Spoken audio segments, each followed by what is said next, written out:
ils ont besoin d'une décision forte et qui leur permette de pouvoir répondre à la demande. D'autant que la baisse que j'évoquais là, à partir d'aujourd'hui, liée au prix du baril de pétrole brut, d'après les spécialistes, ça ne va pas durer, ce sera de courte durée. À moyen terme, en tout cas, les prix des carburants vont se maintenir à un niveau très, très élevé. Qu'est-ce qu'on peut conseiller aux automobilistes et aux consommateurs? J'allais dire, rouler moins, c'est ça, faut la sobriété, c'est la seule solution? Oui, roulez moins, oui, si vous êtes en métropole, si vous avez des transports en commun. Maintenant, c'est vrai que les gens qui sont à l'extérieur de la métropole et qui viennent travailler sur Lyon, ils sont obligés d'en prendre leur voiture et que malheureusement, le coût du transport est très, très important pour eux. Alors, on parle du pouvoir d'achat au global et votre association CLCV, vous travaillez beaucoup notamment sur la question du logement, évidemment. Il y a le prix du gaz, de l'électricité, du fuel qui augmente et donc la facture de chauffage qui pèse très lourd sur le budget des Lyonnais. Vous constatez globalement une hausse de la précarité vraiment liée à tout ça? Ouais, la précarité est très importante. On la ressent depuis l'année 2021. Hein, l'année 2021 était une année noire. Elle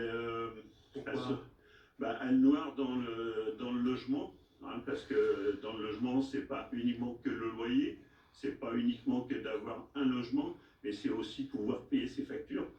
Et on s'aperçoit que les dettes, les dettes auprès des bailleurs, des propriétaires, est de plus en plus importante. Et que les gens ne peuvent pas payer leur loyer. Et là, sur le problème du gaz, entre autres, hein, où la CFCV a été fort avec le gouvernement pour geler le gaz au 1er octobre 2021, les bailleurs sociaux et les propriétaires ne savent pas les modalités d'application, de remboursement. Donc, si bien que tout le monde veut faire appliquer une augmentation prévisionnelle de 30% de alors plus. Que c'est gelé. Alors que c'est gelé. Et il est hors de question que les locataires fassent l'avance de trésorerie des bailleurs sociaux. Mais il faut que le gouvernement leur donne les directives. Donc là, il y a une difficulté sur le prix du gaz. Vous nous dites c'est gelé en théorie, mais dans la pratique, c'est pas gelé. Non, c'est pas gelé.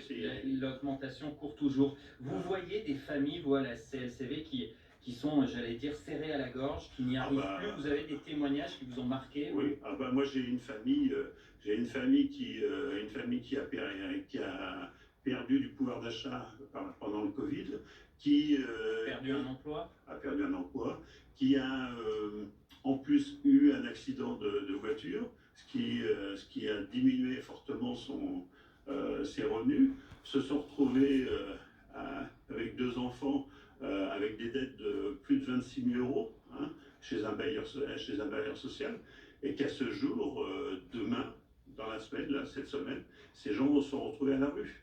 Et malgré l'appel qu'on a fait auprès de la métropole, hein, auprès du service du logement de M. Renaud-Père, ces gens ne sont vont toujours pas être relogés et ils sont dans l'impossibilité de payer le loyer actuellement. Face à cette situation, ce constat assez alarmant que vous nous décrivez, vous dites quoi? Il faut des décisions politiques, il y a le gel sur le prix du gaz, mais il faut un gel sur le prix des biens à la consommation, parce que faire un plein de courses, ça coûte de plus en plus cher aussi. Il faut un gel du prix des loyers pour les bailleurs sociaux. Ouais. Vous réclamez quoi, vous, à la CLCV? Nous, on réclame aucune augmentation de loyer. Je pense qu'il faut que les bailleurs sociaux savent qu'en ce moment, même si l'augmentation est de 0,42, il faut l'abroger. C'est-à-dire qu'il faut faire un effort pour les gens. Maintenant, c'est pas que ça qui va régler le problème. Je pense aussi qu'il faut qu'il y ait un meilleur accompagnement. Hein, parce que les gens, quand ils sont en précarité, quand ils rentrent dans la précarité, ils ne savent pas comment faire, ils ne savent pas où s'adresser. Et actuellement, c'est vrai que le grand défaut qu'on a, le grand défaut qu'il y a actuellement, c'est que les gens, les assistantes sociales, que ce soit de la métropole ou des bailleurs sociaux, ne font pas les démarches nécessaires pour pouvoir permettre à ces gens-là de s'en sortir. Et donc c'est la spirale. Et c'est la spirale. Alors les gens Les gens reçoivent des courriers, des recommandés, se renferment sur eux, ne vont pas les retirer. Et Et c'est un de pire jour, en pire. c'est l'huissier qui arrive.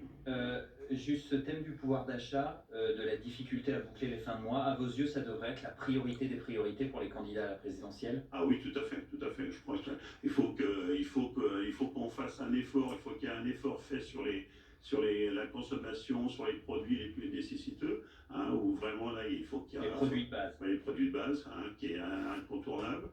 Et après, il faut que effectivement les politiciens ils pensent au pouvoir d'achat Des Français, avec le prix des courses qui augmente avec la guerre en Ukraine, évidemment, les répercussions sur le prix des matières premières agricoles. Merci d'avoir été avec nous, Patrick Pinault, hein, président de l'association de consommateurs CLCV en Auvergne-Rhône-Alpes.